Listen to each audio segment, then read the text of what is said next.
sebelum kita akan membagikan sebuah pengalaman, mungkin ada dari teman-teman yang ingin membagikan pengalaman selama seminggu terakhir ataupun kejadian di hari-hari sebelumnya. Dipersilakan bagi yang mau membagikan pengalaman.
Ada stiker, ada kartu.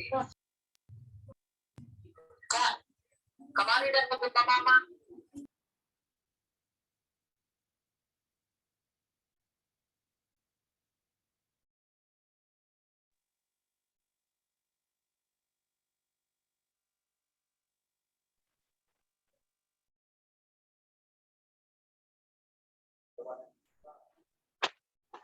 Oke, sebelum kita mulai, semua unmute dulu, supaya tidak ada suara yang mengganggu dalam saya menyampaikan apa yang menjadi topik kita hari ini. Mohon semua perhatian supaya unmute dulu, supaya dapat didengarkan oleh kita semua secara jelas. Baiklah. Kita akan memulai topik kita hari ini adalah tentang lahir baru atau lahir kembali atau lahir lagi, ya. Jadi bacaan kita terdapat di dalam Yohanes pasal 3 ayat 1 sampai 10. Yohanes pasal 3 ayat 1 sampai 10 dan topik kita hari ini adalah tentang kelahiran kembali atau lahir lagi atau lahir baru, ya. Saya akan membacakannya. Mulai dari ayat 1 sampai 10.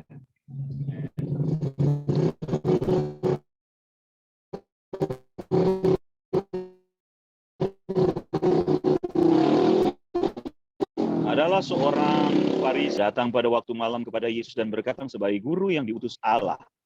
Sebab tidak ada seorang pun yang dapat mengadakan tanda-tanda yang kau adakan itu jika Allah tidak menyertainya.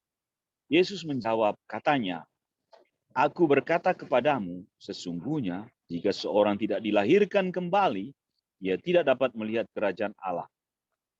Kata Nikodemus kepadanya, bagaimanakah mungkin seorang dilahirkan kalau ia sudah tua? Dapatkah ia masuk kembali ke dalam rahim ibunya dan dilahirkan lagi? Jawab Yesus, aku berkata kepadamu,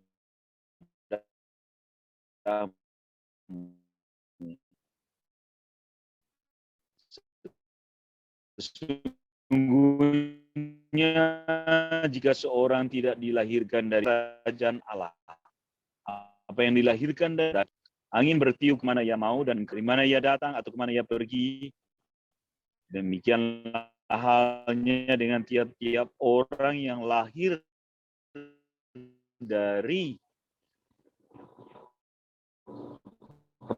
roh. Nikodemus menjawab, katanya, bertanya, bagaimanakah mungkin hal itu terjadi Israel dan engkau tidak melakukan? Siapa sebenarnya Nikodemus? Ya, dia adalah seorang pemimpin agama Yahudi. Nah, pada waktu abad pertama, ada kelompok yang namanya Sanhedrin. Ini dari kelompok orang Farisi. Ada 70 Sanhedrin yang mana mereka membuat kebijakan politik, budaya, dan agama pada waktu itu di masyarakat bagi orang Yahudi.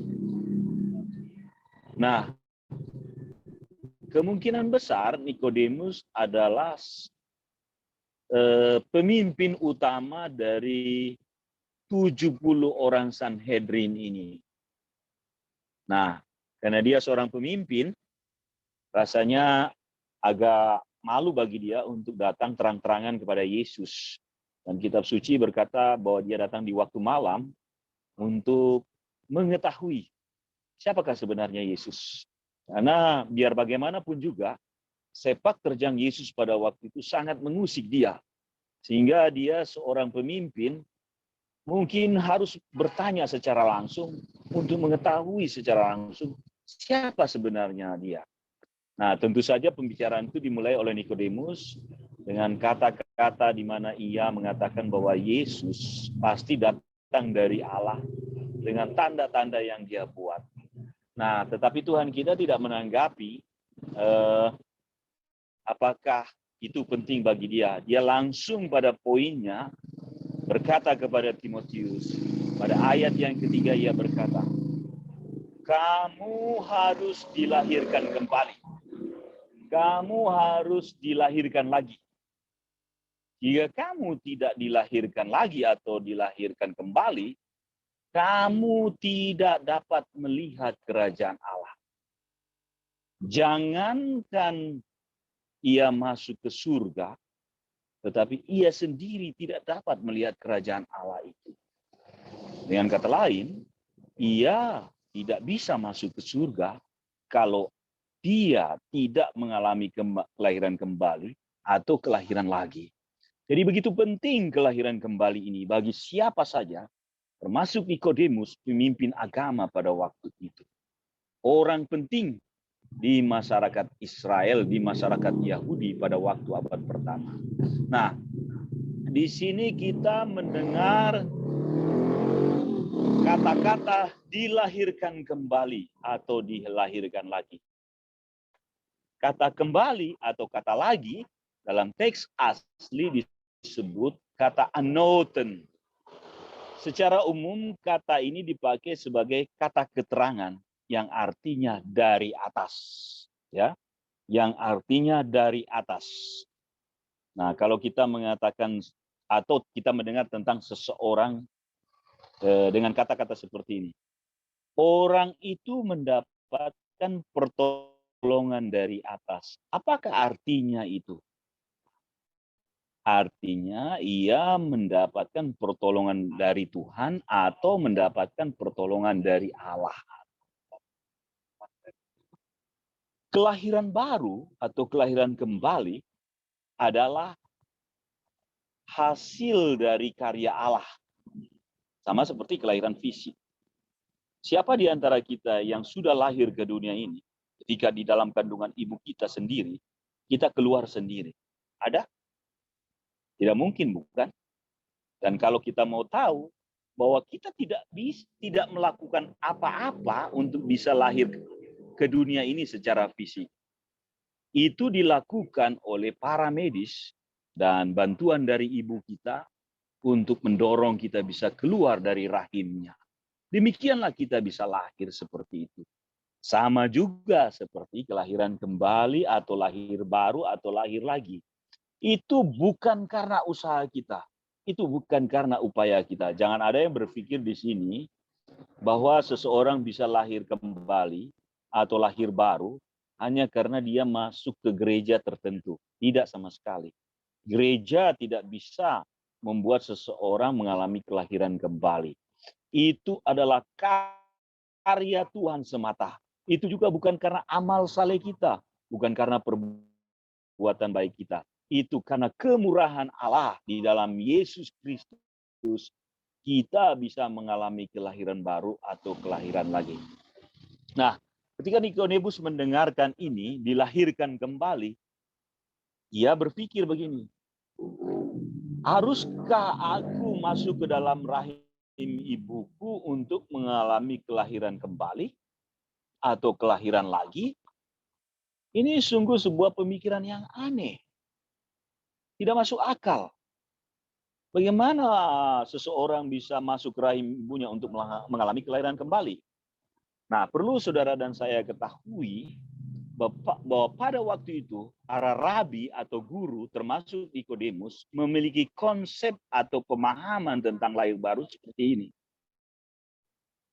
Orang-orang non-Yahudi yang mau terkoneksi dan terhubung dengan Allah Abraham, Allah Ishak, Allah Yakub harus melakukan dua hal. Yang pertama, ia harus disunat kalau ia laki-laki. Dan yang kedua, pria dan wanita harus dibaptis dengan air seluruh tubuhnya. Dengan demikian ia terkoneksi, terhubung dengan Allah Israel. Nah, dengan kata lain, Nikodemus berpikir begini, sungguh aneh konsep ini, sungguh aneh pemikiran ini. Kalau saya harus lahir kembali untuk dapat melihat kerajaan Allah, untuk bisa masuk ke surga, berarti saya harus menjadi orang non-Yahudi dulu. Baru ketika saya melakukan dua hal, yaitu sunat dan juga baptis air, maka saya mengalami kelahiran kembali.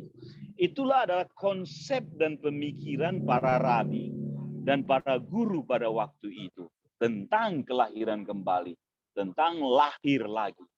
Tentu saja bukan itu yang dimaksudkan oleh Tuhan kita. Yang dimaksud mengalami kelahiran kembali atau lahir lagi. Nah, konsep yang dimaksudkan oleh Tuhan tentang lahir baru, dia jelaskan di ayatnya yang kelima. Jawab Yesus, aku berkata kepadamu, sesungguhnya jika seseorang tidak dilahirkan dari air dan roh, ia tidak dapat masuk ke dalam kerajaan Allah. Dua hal dikatakan oleh Tuhan kita. Seseorang yang mengalami kelahiran kembali, ia harus dilahirkan dari air dan dari roh. Nah, yang pertama adalah hal yang sangat familiar bagi Nikodemus, tapi yang kedua adalah hal yang misterius, hal yang baru diketahuinya. Nah, ketika Anda membaca Matius pasal 3, nanti bisa dibaca, mulailah dari ayat 1 sampai ayat 8, kemudian nanti ayat 11-nya. Nah, hal ini bukan sesuatu yang baru bagi Nikodemus. Ketika Yohanes Pembaptis datang kepada orang Israel, datang kepada orang-orang Yahudi, ia menyuruhkan begini, bertobatlah sebab kerajaan Allah sudah dekat. Apa artinya itu kerajaan Allah sudah dekat? Artinya, Yesus sudah di depan mereka. Dan kalau pertobatan dilakukan, maka mereka akan menerima Yesus sebagai Tuhan dan Juru Selamat. Ya, itu sebabnya tugas Yohanes sebenarnya sederhana. Mempersiapkan orang Israel untuk menyambut Yesus sebagai Tuhan dan Juru Selamat bagi mereka. Sebagai Mesias yang dijanjikan, sebagai Raja yang dijanjikan. Nah, persiapannya adalah harus bertobat. Nah, ketika orang Israel datang, sebenarnya ada dua kelompok kalau Anda membaca. Satu, kelompok masyarakat secara umum. Yang kedua, kelompok tokoh agama yang diakili oleh orang Farisi dan orang Saduki. Nah, ketika kelompok masyarakat umum datang, mereka harus melakukan pengakuan dosa dalam pertobatan itu. Dengan kata lain, saya orang berdosa. Saya orang berdosa, walaupun saya tidak pernah berbuat dosa, saya adalah orang berdosa.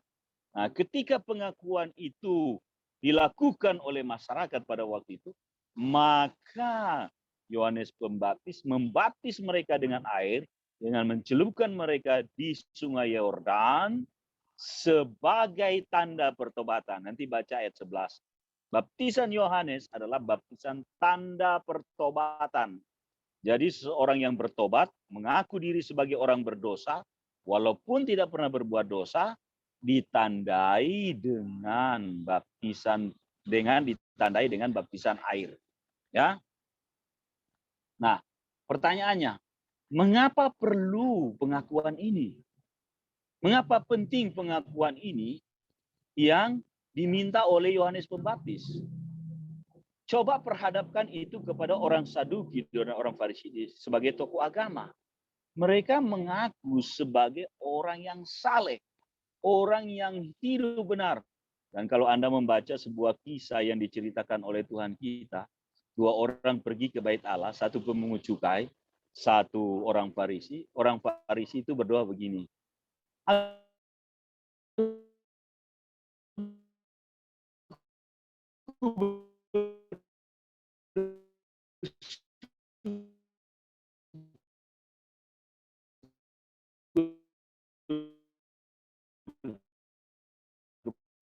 Kepadamu ya Allah, karena aku bukan seorang pencuri. Nah, coba Anda tobatlah.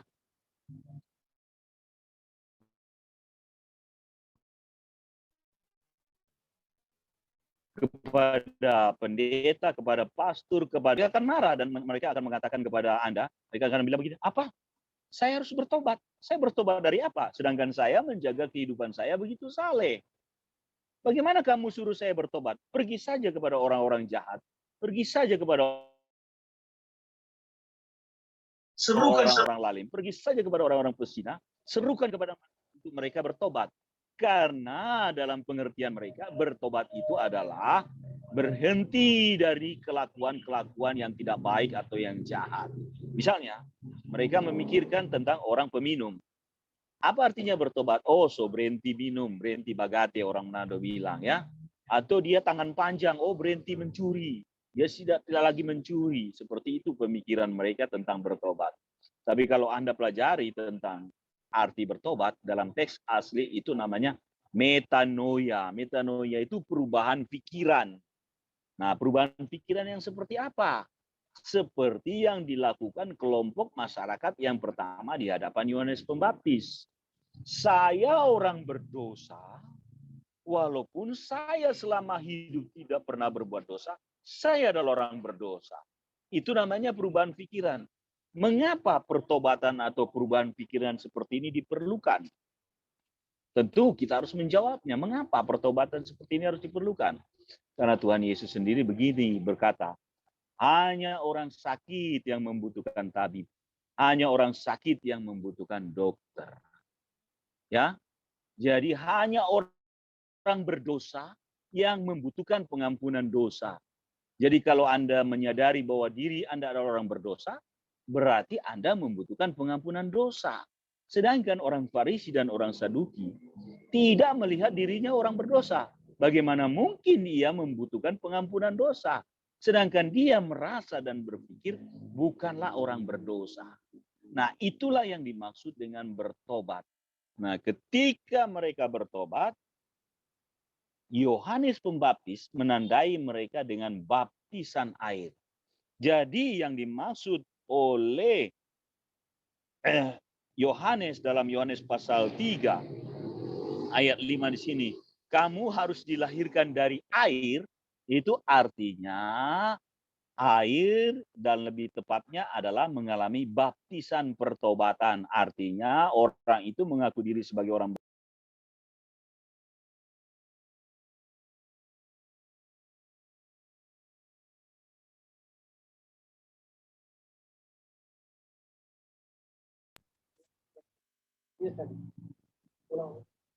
Nah, mengapa pengampunan mengapa pertobatan ini maksud saya kembali ini Yohanes pasal 3 ayat 5. Apa arti air di sini? Air di sini adalah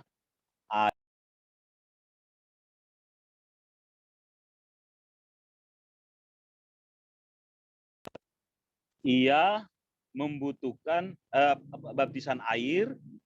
Baptisan air ini adalah baptisan tanda pertobatan air di situ ya. Itu hal yang familiar bagi Nikodemus. Namun yang kedua adalah baptisan roh.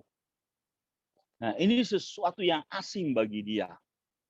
Nah, ketika Nikodemus bertanya, bagaimana hal itu mungkin terjadi? Bagaimana saya mengalami kelahiran dari roh? Kira-kira begitu. Oh, kamu ingin tahu? Ya, saya mau jelaskan sama kamu, kamu nggak bakalan mengerti. Siapa yang akan mengerti pekerjaan dari roh? Tetapi sedikitnya Tuhan kita memberikan informasi begini.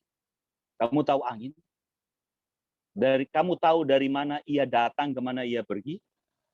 Tidak ada orang yang tahu, bukan?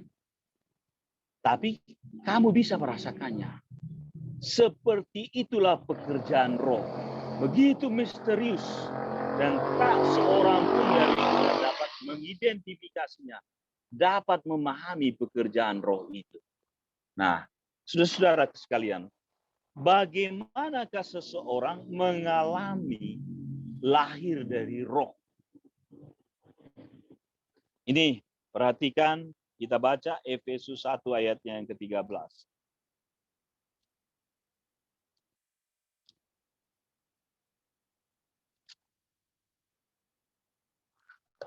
Di Efesus 1 ayat 13 dikatakan begini.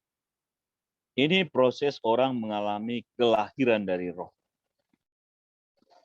Dikatakan di Efesus 1 ayat 13, di dalam dia kamu juga. Karena kamu telah mendengar firman kebenaran. Apa itu firman kebenaran? Yaitu Injil keselamatanmu. Saya mau tanya pada saudara. Anda tahu apa yang dimaksud dengan Injil keselamatan? Nah, untuk mengetahui itu baca 1 Korintus 15 ayat 3 dan 4. Tentang hal itu dikatakan oleh Paulus begini. 1 Korintus 15 ayatnya 4 saya bacakan di sini. Tunggu ya. 1 Korintus 15. Oke, saya bacakan saja dari ayat 1 supaya mengerti. Dan sekarang saudara-saudara, aku mau mengingatkan kamu kepada Injil yang aku beritakan kepadamu. Dan yang kamu terima. Dan yang di dalamnya kamu teguh berdiri. Oleh Injil itu kamu diselamatkan. Asal kamu teguh berpegang padanya seperti yang telah kuberitakan kepadamu. Kecuali kalau kamu telah sia-sia saja menjadi percaya. Nah, ini Injil poinnya. Sebab yang sangat penting telah kusampaikan kepadamu. Yaitu apa yang telah kuterima sendiri. Bahwa Kristus telah mati karena dosa-dosa kita sesuai dengan kitab suci. Perhatikan, Kristus telah mati karena dosa-dosa kita. Ya, kita hubungkan dengan Efesus 1 ayat 13. Saya baca kembali. Di dalam dia kamu juga, karena kamu telah mendengar firman kebenaran, yaitu Injil keselamatanmu. Apa itu Injil keselamatanmu? Yaitu Yesus mati karena dosa-dosa Anda dan saya. Dan lebih tegasnya di 1 Petrus 3 ayat 18, bahwa Yesus telah mati sekali untuk segala dosa kita. Itu berarti semua dosa kita. Dosa kita yang dahulu, dosa kita yang sekarang, dan yang akan datang. Jika kita percaya bahwa penghapusan dosa kita itu semua, artinya tidak ada dosa kita lagi yang tersisa. Dengan kata lain, kita bukan lagi orang berdosa. Nah, ketika kita percaya berita itu, kita percaya berita Injil. Yesus mati karena dosa-dosa kita. Nah, ketika kita percaya, dikatakan di ayat 13, saya baca dari awal, di dalam dia kamu juga, karena kamu telah mendengarkan firman, yaitu Injil keselamatanmu. Di dalam dia kamu juga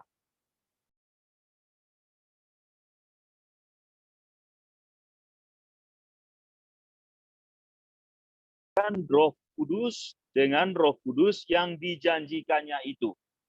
Nah, ketika kita percaya pada berita Injil, ketika kita percaya bahwa segala dosa kita sudah dihapuskan, kita dimeteraikan oleh Roh Kudus. Kelahiran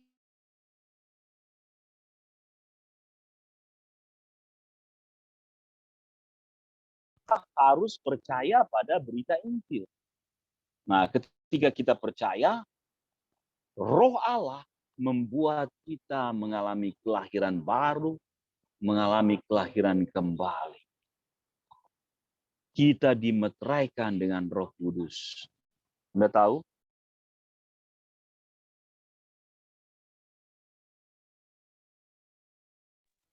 Tanah itu di atas surat yang disepakati itu ada tanda meterai.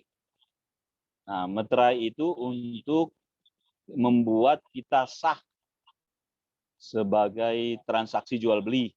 Nah, demikian juga meterai Roh Kudus sah bahwa kita ini milik Allah, yang tadinya kita milik setan, milik dunia ini, kita dibeli dari belenggu dosa, dan kita mengalami kelahiran kembali, dan kita mengalami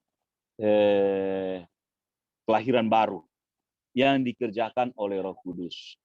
Nah, bagaimanakah Roh Kudus itu setelah kita dimeteraikan? Kita baca 2 Korintus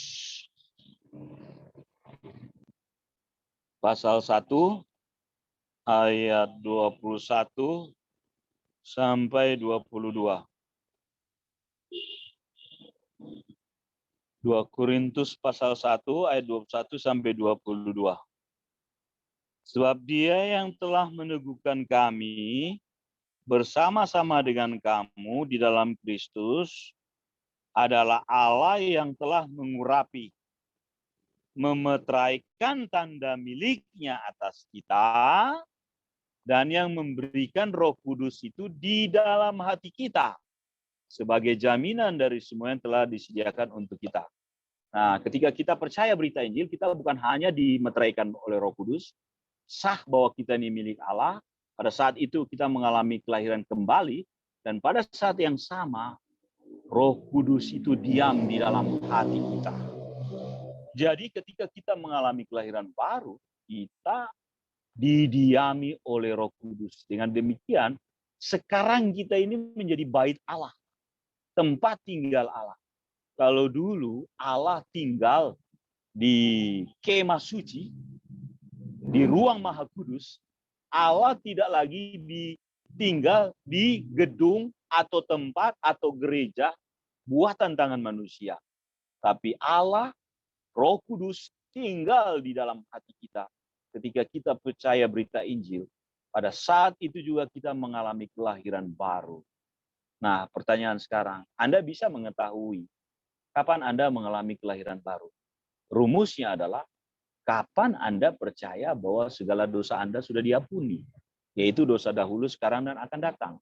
Jadi kalau Anda sekarang ini masih merasa sebagai orang berdosa, saya mau katakan Anda belum mengalami kelahiran baru.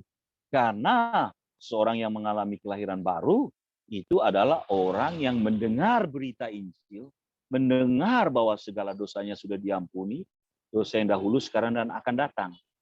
Pada saat itulah ketika dia percaya, ia mengalami kelahiran baru yang dikerjakan oleh Roh Allah. Kalau Yohanes bilang dalam Yohanes pasal 1, dia katakan begini. Yohanes pasal 1 ayatnya yang ke-13.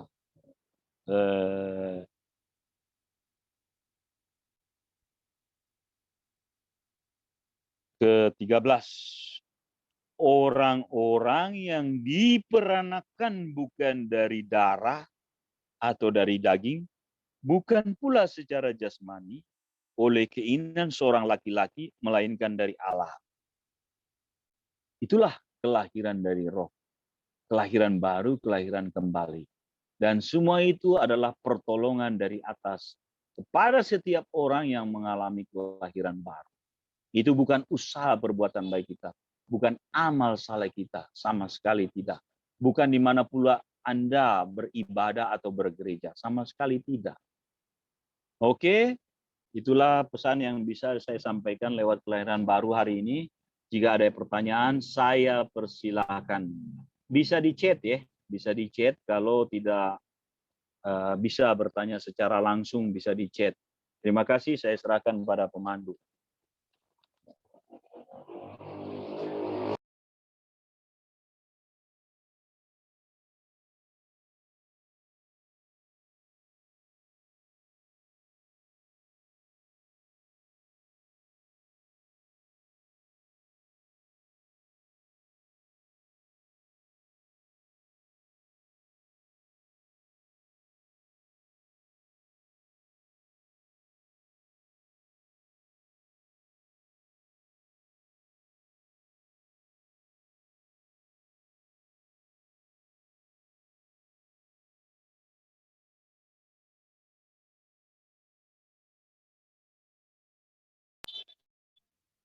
Baiklah, itulah materi yang telah disampaikan.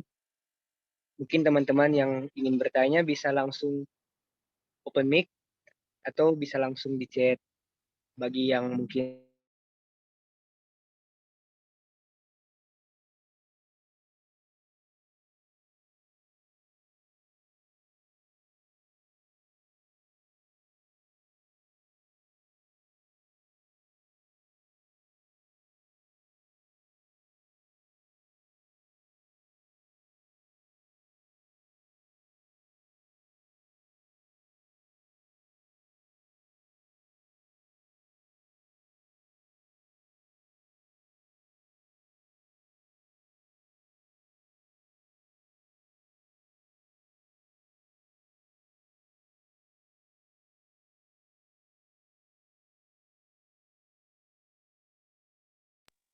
Oke, ada pertanyaan? Saya persilakan. Ini ruang yang dimana kita boleh berdiskusi setelah materi disampaikan. Topiknya adalah mengenai kelahiran baru atau kelahiran kembali, kelahiran lagi.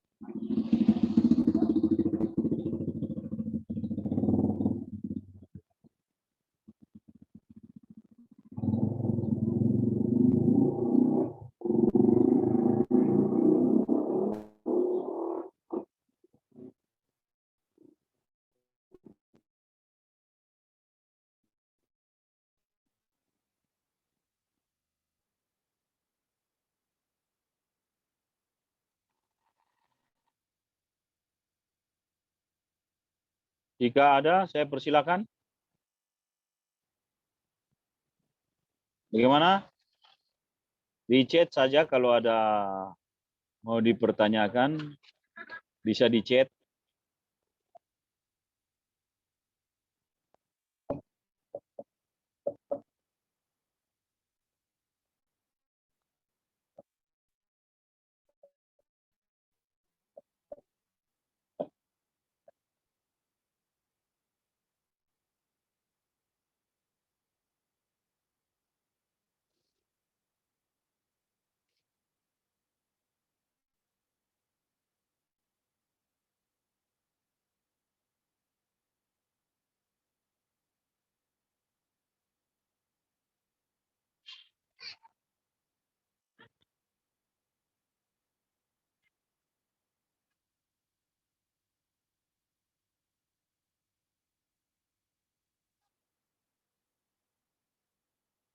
Ya, di sini ada Dandi Turangan.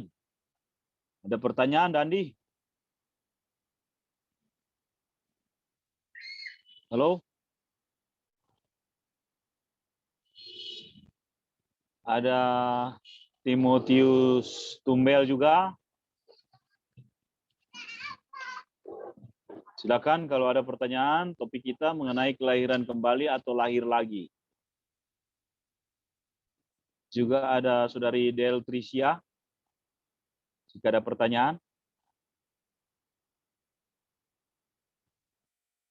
Ada juga Arneta. Oke, Arneta Gracia.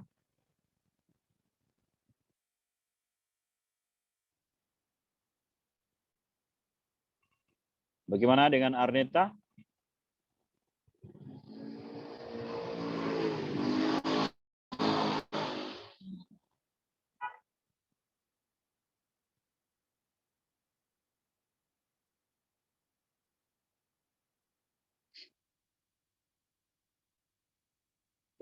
Tidak ada Steve ya?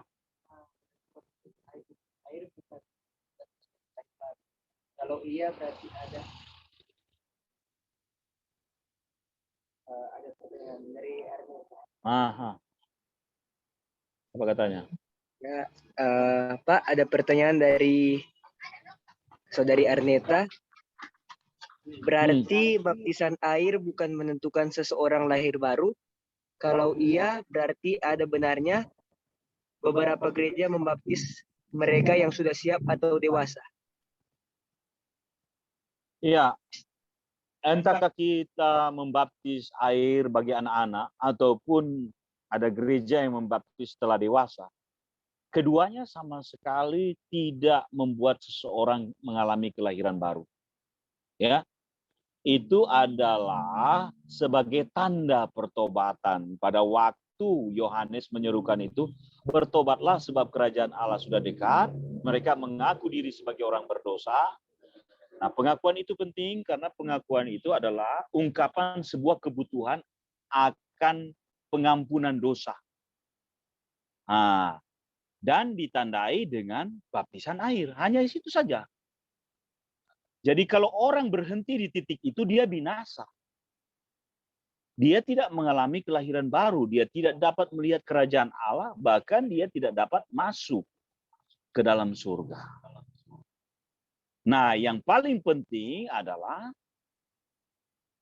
ketika orang itu mendengar berita kasih Tuhan, berita Injil bahwa segala dosanya sudah diampuni, dia percaya itu dosanya yang dahulu, sekarang, dan akan datang sudah diampuni, kecuali dia tidak percaya, kecuali dia berpikir, hanya sebagian dosa saya yang diampuni, yang sisanya saya tidak tahu. Itu juga tidak percaya berita Injil seutuhnya. Nah, orang yang percaya berita Injil sepenuhnya adalah orang yang mempercayai pengampunan dosa itu secara keseluruhan, dosa dahulu, sekarang, dan akan datang. Dan ingat bahwa pengampunan dosa hanya sekali saja. Mengapa? Karena Yesus cuma mati sekali di atas kayu salib. Dia tidak mati dua kali, tidak mati berulang-ulang. Karena itu pengorbanan Yesus menurut kitab suci hanya satu kali. Tetapi yang satu kali itu menyempurnakan pengampunan dosa kita. Nah, kalau kita percaya berita pengampunan dosa itu, kita mengalami kelahiran baru yang dikerjakan oleh Roh Allah.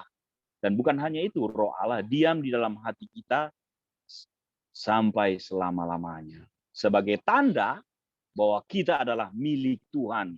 Bukan milik dunia ini lagi, bukan milik iblis. Dan barang siapa yang tidak memiliki Roh Allah adalah milik iblis, milik dunia ini. Dia akan binasa dalam dosa. Oke, begitu saja. Ada yang lain? Atau masih ada pertanyaan dari Saudari Arneta? Saya persilakan.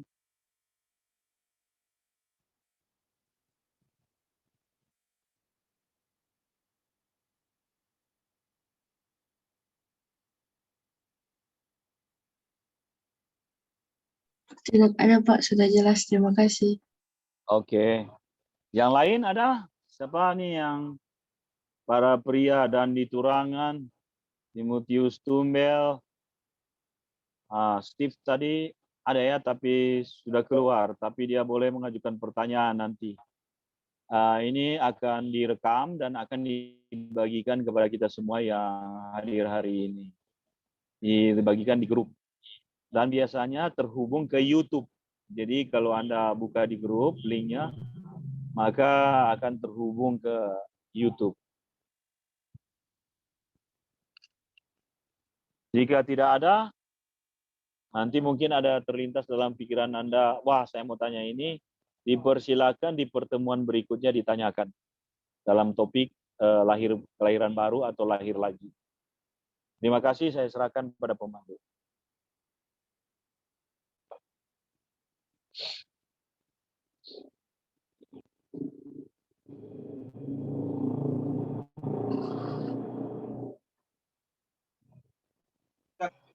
Baiklah, kalau sudah tidak ada pertanyaan, kita akan menutup diskusi kita pada sore hari ini. Namun diingatkan kembali jika saudara mempunyai pertanyaan bisa langsung di grup atau bisa langsung chat pribadi ke Bapak Liat Sian. Nomornya ada di grup WhatsApp. Ya, mari kita satu dalam doa kita tutup diskusi sore hari ini. Ya Tuhan, terima kasih atas kesempatan yang Kau berikan. Engkau mengizinkan kami untuk melakukan diskusi sore hari ini, mendengarkan firman-Mu, dan kiranya firman-Mu dapat masuk ke dalam hati kami dan kami bisa menerapkannya dalam kehidupan kami agar kami bisa berkenan di hadapan. Ya Bapak, kiranya Engkau memberkati Pak Liat Siaan yang telah membawakan materi pada sore hari ini. Kiranya Engkau tuntun dia agar dia bisa terus melayani selama hidupnya. Dan Bapak, kiranya Engkau tuntun diskusi kami agar kiranya bisa berlanjut dan bisa lebih berkembang untuk kedepannya. Inilah yang menjadi doa kami. Dalam nama Yesus kami berdoa. Amin.